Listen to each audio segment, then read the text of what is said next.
I want to talk about the Jaylon Smith signing. We bring in Jaylon Smith after missing out on Anthony Barr, and we had to add another linebacker to this crew. Is it Arthur? Anthony? Andrew? I think it's Andrew Dowell out for the season with a torn ACL.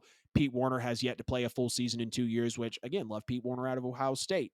What is he actually going to be in his third full year, though? Demario Davis is great, but we need more, and he is aging. He is on that other side of 30 years old. He's still elite, still fantastic, still a captain, still very knowledgeable in the game, one of the best at his position. Zach Bond has been disappointing thus far. He really shouldn't be an inside linebacker. He should really try to move outside, and it's okay. It was really a miss. Like, it's fine. The Saints draft great most of the time. Linebackers are kind of hard to hit. I mean, for Christ's sake, we signed Demario Davis. I think was he was a free agent, one of the best free agent signings we've ever had, and he's a linebacker position. I hated to lose Caden Ellis. He was great. But just think about Jaylon Smith actually coming in. He was very productive last year with the Giants. Actually, when he was hopping around the league, I want to say he was an unrestricted or he just was a free agent, came in to work out for the Giants and actually won the linebacker spot, even started in a playoff game for the New York Giants, and very productive again last year with the Giants. Had a solid career, very, very solid career with the Dallas Cowboys before starting only 10 games in 2021 for those with Dallas before ultimately getting let go because Micah Parsons was drafted, clearly a legend in the making. Talked about him earlier in the show as being an actual defensive player of the year. We know he's going to get his money.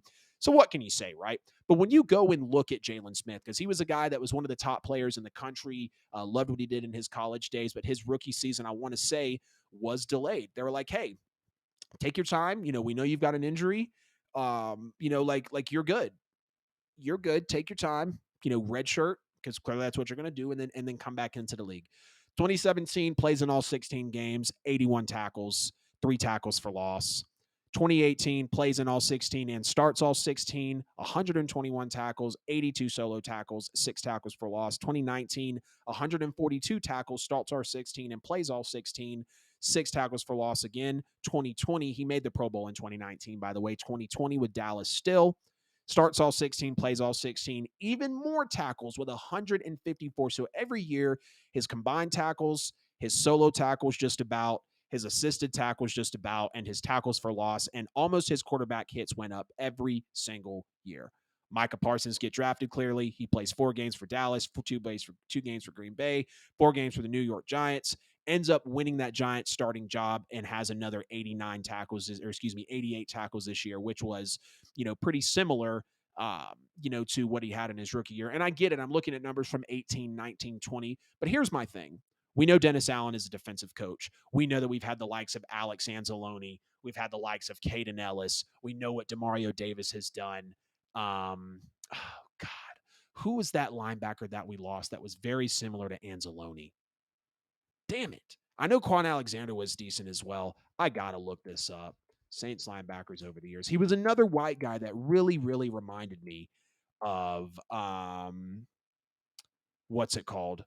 It was another linebacker that really, really reminded me of shit.